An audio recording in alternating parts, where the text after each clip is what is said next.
फैसलों के बाद भारत का पहला एक्ट ऑफ वॉर कहा जाए तो ये कहना कतन गलत नहीं होगा। जेहलम और चनाब को खुश्क करने के हवाले से इंडिया ने पाकिस्तान पर दूसरा बड़ा हमला आज बाज़ाब्ता तौर पर कर दिया है। आप अपनी स्क्रीन पर इंडिया टुडे का आर्टिकल देख सकते हैं जिसमें लिखा हुआ है कि 42 टेरर कैंप इस समय पाकिस्तानी सीमा के पास भारत ने आइडेंटिफाई किया है और पाकिस्तान को ये डर सता रहा है कि भारत यहाँ पर कुछ बड़ा कर सकता है। इया कनाबुदू व इया कनस्ताई, ऐ अल्लाह हम तेरी इबादत करते हैं और तुझसे ही मदद मांगते हैं। लेकिन सच्चाई यह है कि पाकिस्तान के पास अब कोई ऑप्शन नहीं बचा है। उसके पास ना तो इकोनॉमी बची है, ना ही पब्लिक का सपोर्ट और ना ही इंटरनेशनल बैकिंग। याद रखिएगा कि डायरेक्ट हमले से भी ज्यादा खतरनाक चीज पानी को बतौर हथियार इस्तेमाल करना है इस दौर के अंदर। और पाकिस्तान का पानी अगर आप बंद करते हैं then we would be left with no other option.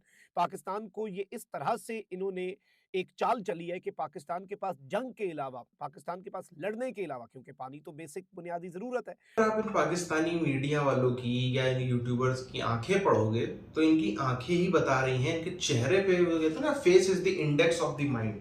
तो चेहरा ही इनका बता रहा है कि हाँ क्या हालत है। अंदर ही अंदर जो है वो आंतें कांप गई हैं, अंदर ही अंदर जो है वो पसीने छूट गए हैं, पैंट गीली हो गई है। क्यों?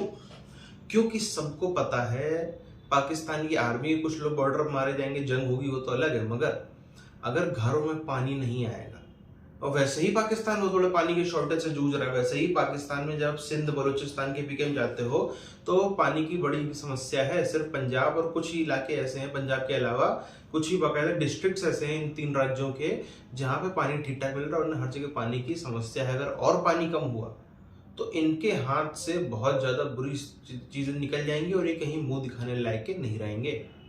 इया कनाबुदू व इया कनस्ताई, ऐ अल्लाह हम तेरी इबादत करते हैं और तुझसे ही मदद मांगते हैं। 24 अप्रैल 2025 जुमेरात का दिन। नाज़रीन इकराम, एक जानिब तो पाकिस्तान की कौमी सलामती कमेटी का इजलास होना है और इस इजलास का जो एलामिया है वो भारत के लिए एक बहुत बड़ा सरप्राइज होने जा रहा है। इस सब के अंदर पाकिस्तान कुछ ऐसे ऐलानात करने जा रहा है जो इंडिया के लिए टिट फॉर टैट यानी ईंट का जवाब जो है वो पत्थर से देने के मुतरादिफ होंगे। लेकिन उससे पहले ही पाकिस्तान ने तबाहकुन मिसाइल चलाने का जो फैसला किया है उसकी वजह से इस वक्त भारतीय मीडिया तिलमिला उठा है। गया है एक ऐसे मौके पर जब दोनों देशों के बीच एक युद्ध छिड़ सकता है। इसी बीच पाकिस्तान ने एक बड़ी मिसाइल का परीक्षण किया है और ये दिखाने की कोशिश की है कि हम पूरी तरह से तैयार है। पाकिस्तान ने अपने सभी एयर बेसिस को एक्टिव कर दिया है, साथ ही अपने तीनों सेना के प्रमुख को बुलाकर एक बड़ी मीटिंग ऑर्गेनाइज की है, जिसका आप आर्टिकल अपने स्क्रीन पर देख सकते हैं। 20 निर्दोष लोगों की जान जाने के बाद भारत ने जो कल फैसला लिया, इसके बारे में हमने वीडियो बनाकर आपको बताया भी था कि इंडस वाटर ट्रीटी को सस्पेंड कर दिया गया, साथ ही वीजा को रोकते हुए अटारी बॉर्डर को भी भारत के द्वारा बंद किया गया। साथ ही जो लोग भारत में हैं उनको 48 घंटों के अंदर भारत छोड़ने का भी आदेश दिया गया है। भारत के इन फैसलों के बाद पाकिस्तान की हालत और भी ज्यादा खराब हो गई है। पाकिस्तान की सरकार में जैसे खलबली मच गई है।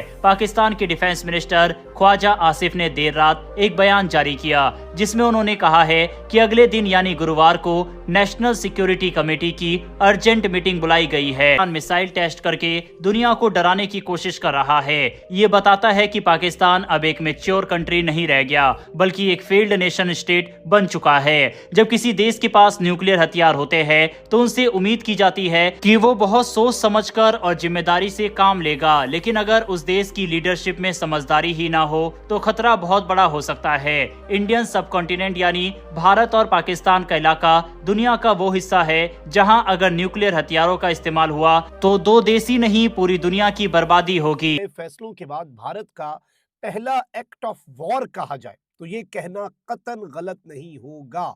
जेहलम और चनाब को खुश्क करने के हवाले से इंडिया ने पाकिस्तान पर दूसरा बड़ा हमला आज बाज़ाब्ता तौर पर कर दिया है। अब आज जो खबर आ रही है वो ये है कि हुकूमत जो है भारत की उसने ऑल पार्टी मीटिंग जो है वो कन्वीन कर ली है नई दिल्ली में और इसका एजेंडा सिर्फ और सिर्फ पहलगाम टेरर अटैक और पाकिस्तान है।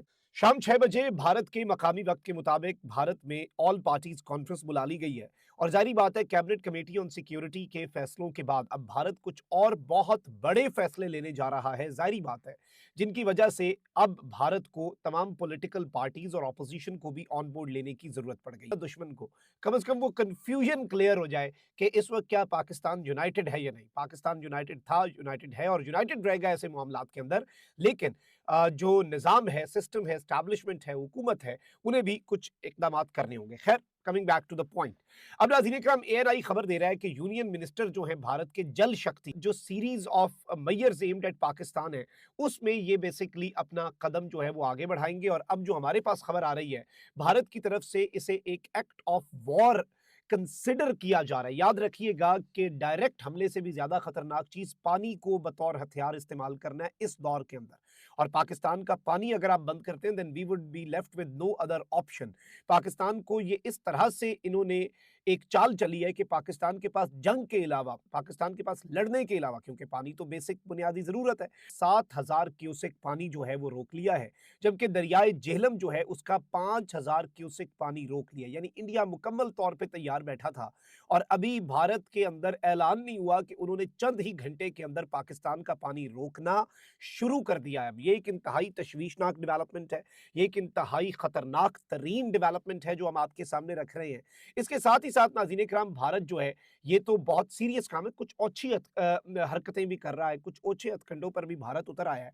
उसी तरह से गवर्नमेंट ऑफ पाकिस्तान का जो ट्विटर हैंडल है वो भारत ने इंडिया में बैन कर दिया। मतलब आपको इससे क्या अचीव हुआ, लेकिन ये छोटी छोटी हरकतें जो है वो भी भारत ने शुरू कर दी है। यानी आज और कल पाकिस्तान जो है उसने एक नोटिफिकेशन जारी कर दिया है कि वो एक जमीन से जमीन पर मार करने वाले मिसाइल का तजुर्बा करना जा रहा है। Indian agencies concerned are keeping a close watch on all the developments according to defence sources. यानी कि भारत की वो तमाम तर एजेंसीज जो कि इसके साथ रिलेटेड हैं, वो तमाम तर इदारे, वो इस वक्त बड़ी गहरी नजर रखे हुए हैं हर डेवलपमेंट के ऊपर। ये डिफेंस सोर्सेज कह रहे हैं भारत के। पाकिस्तान ने अब ये भी कहा है कि इंडस वाटर ट्रीटी को सस्पेंड करना भारत की डरपोक हरकत है। पाकिस्तान की पावर मिनिस्टर ने बयान दिया है कि हर एक बूंद पानी पर हमारा अधिकार है और हम इसे लीगली, पॉलिटिकली और इंटरनेशनल लेवल पर लड़ेंगे। पाकिस्तान के फॉरेन मिनिस्टर इसाक डार का भी बयान सामने आया कि इंडिया का ये फैसला गैर जिम्मेदाराना है। लेकिन सच्चाई यह है कि पाकिस्तान के पास अब कोई ऑप्शन नहीं बचा है। उसके पास ना तो इकोनॉमी बची है, ना ही पब्लिक का सपोर्ट और ना ही इंटरनेशनल बैकिंग। आप अपनी स्क्रीन पर इंडिया टुडे का आर्टिकल देख सकते हैं जिसमें लिखा हुआ है कि 42 टेरर कैंप इस समय पाकिस्तानी सीमा के पास भारत ने आइडेंटिफाई किया है और पाकिस्तान को ये डर सता रहा है कि भारत यहाँ पर कुछ बड़ा कर सकता है। इस बार पूरे भारत से एक ही आवाज सुनाई दे रही है कि हमें सिर्फ सर्जिकल स्ट्राइक या फिर एयर स्ट्राइक नहीं चाहिए, हमें या तो सिलसिलेवार तरीके से पाकिस्तान के ऊपर हमला चाहिए जिस तरह से इजराइल करता है, या फिर पाकिस्तान के खिलाफ युद्ध ही छेड़ देना चाहिए। पाकिस्तान अपनी फुस्सी मिसाइलों का टेस्ट करने वाला है, चाइना का माल। अगर आप सबको याद हो, पहले भी, अगर मैं आपसे तकरीबन साल भर पहले की आपको एक खबर बताऊं, एक तो होती है बाकायदा बड़ी बड़ी मिसाइलें, बैलिस्टिक मिसाइल और बाकी सारी मिसाइलें जिससे मास डिस्ट्रक्शन होता है। एक होती है छोटी स्तर की मिसाइलें जिससे 100, 200, 500 इतने, मतलब एक लिमिटेड एरिया के लिए मारी जाती है और 100, 200, 300 लोग मरते हैं, इतना ही उसकी क्षमता होती है। उतनी बड़ा मास डिस्ट्रक्शन उससे नहीं होता। तो आज से तकरीबन 1.5 साल पहले की बात है, ऐसी एक मिसाइल थी। पाकिस्तान का एक जहाज उड़ता है बाकायदा पेशावर या उसके किसी इर्द गिर्द के एयरबेस से और जा करके अफगानिस्तान में एयर स्ट्राइक करता है। मगर मजे की बात यह हुई कि वो जो इनकी मिसाइल थी वो वहां पर गिरी और गिरने के बाद उसने एक चींटी तक नहीं मारी, क्योंकि वो चाइना का माल था, फटा ही नहीं। तो ये इनकी आज की हकीकत है। हालांकि मैं ये बिल्कुल भी नहीं कह रहा हूँ कि हाँ इनको जो है वो अंडर हमको समझना चाहिए, अपने आप को हमें ओवर कॉन्फिडेंट हो जाना चाहिए कि इनको हम कुछ भी ना समझें, ऐसा भी नहीं कह रहा हूँ। बट जो लाइव एग्जाम्पल है, जो फैक्ट है, उसकी तो बात करी ही जाएगी। और उससे बड़ी बात है, आज पाकिस्तान के अंदर बहुत बड़ा ऐसा तबका है जो वैसे तो कुछ भी बोले मगर अंदर ही अंदर खुश हो रहा है। वो चाहता है कि आओ हिंदुस्तानियों, आओ भारत वाले, प्लीज आओ और हमारी फौज की ऐसी तैसी कर मारो। बलोच भी हैं उसमें के पश्तून भी हैं, उसमें सिंधियों की बड़ी संख्या, और उसमें बहुत बड़ी संख्या है पीटीआई के सपोर्टर्स की, उसमें एक बहुत बड़ी संख्या है पीटीआई के समर्थकों की, जो भी देखना जश्न मनाएंगे जब पाकिस्तानी फौज ही जो धीरे धीरे निपटाए जाएंगे तब।